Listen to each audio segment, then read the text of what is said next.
Bonjour à tous, alors vous venez de suivre ce MOOC de 6 séquences, un peu plus de 6 semaines, ça dépend quand est-ce que vous avez commencé. En tout cas, bravo à vous si vous êtes arrivé au bout et puis bon courage à ceux qui sont encore dedans. J'espère qu'il vous a apporté beaucoup de choses intéressantes et que vous avez pu découvrir et rentrer dans le monde de la construction en paille. Aujourd'hui, on voulait vous parler aussi des suites de ce MOOC parce que là, le MOOC, c'est la formation 100% en ligne. Sachez qu'il existe également d'autres formations sur la construction paille, notamment en France, la formation de référence, c'est ce qu'on appelle la formation ProPaille. La formation ProPaille, qui est une formation réglementaire qui est prévue dans les règles professionnelles de la construction en paille, qui vous permet de construire en technique courante avec la paille sans surprime d'assurance notamment, parce que c'est prévu dans les règles professionnelles qu'il y ait accolé à ces règles une formation de 5 jours pour connaître justement ces règles, connaître ce contenu, parce que c'est bien de savoir ce que c'est que la construction paille, mais à un moment donné, il faut prouver sa compétence, il faut prouver ses connaissances. Et donc, c'est cette formation de 5 jours qui vient finaliser et attester en fait cette compétence.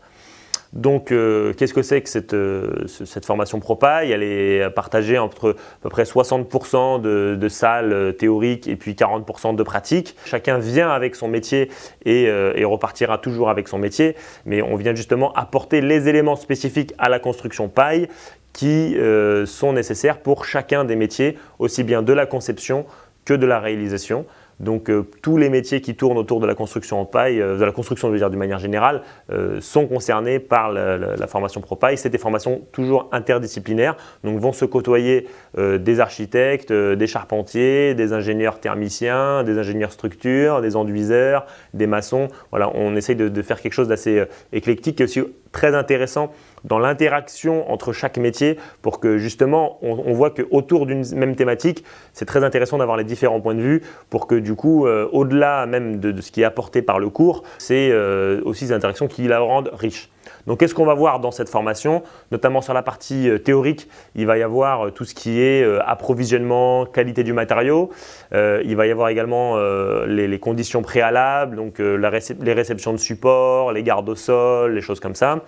Également, il y a un focus sur la structure, comment est-ce que la botte de paille peut s'insérer dans une structure, quel type de structure, quels sont les points de vigilance par rapport à la structure, que ce soit la structure bois ou autre. Voilà, qu'est-ce qui peut s'adapter à la botte de paille.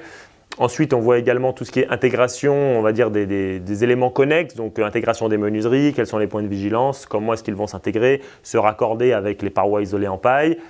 L'intégration des réseaux, comment est-ce que je vais pouvoir déployer l'électricité, la fumisterie, la plomberie, voilà, tout ça, il y a des règles qui s'appliquent à ça, aussi bien des règles de conception que de mise en œuvre, encore une fois.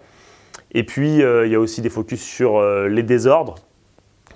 Comment éviter les désordres? On va voir des exemples de choses qui se sont mal passées pour voir du coup qu'est-ce qu'ils n'ont pas respecté dans les règles et du coup comment est-ce qu'on, grâce aux règles, on évite ce genre de désordre-là. Il y a aussi des éléments sur tout ce qui va être comment communiquer, comment vendre la solution paille à ses clients, suivant le point de vue où vous pouvez être. Voilà, c'est quelque chose qui va être aussi parfois avec des petits exercices, parfois des petits ateliers. Ce n'est pas uniquement du cours descendant. Voilà, c'est une formation qui est très très très dense. Parce que voilà, le contenu est pléthorique, mais c'est vrai que souvent on se dit 5 jours, ça fait beaucoup, mais on voit que quand même le contenu le nécessite parce qu'il y a beaucoup de choses à voir. Il y a également la partie du coup pratique, où sur la partie pratique, on va voir concrètement comment est-ce qu'on manipule une botte de paille, comment est-ce qu'on va la contrôler sa densité, son humidité, ses dimensions, la qualité aussi des fibres, l'orientation des fibres. On va voir tout ça en vrai, en concret sur des bottes. Comment est-ce qu'on va pouvoir les calibrer, les retailler éventuellement, les redimensionner pour les insérer dans telle ou telle configuration. Il y a aussi tout l'aspect concrètement mise en œuvre, comment est-ce que je rentre les bottes, comment je m'assure qu'elles sont solidaires du support, que je n'ai pas de vide entre les bottes et l'ossature, entre chaque botte, etc. Tout ça, il y a des techniques pour ça.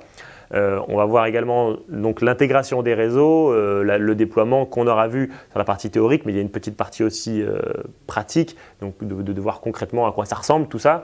Et puis également sur la partie enduit, donc la réalisation de l'enduit qui est très spécifique sur la botte de paille. Et même si ce n'est pas votre métier d'être enduiseur, c'est très important de connaître vraiment les conditions et les attentes de ceux qui vont justement faire les enduits. Et c'est notamment par cette petite pratique que ça vous permettra de bien vous rendre compte de ça.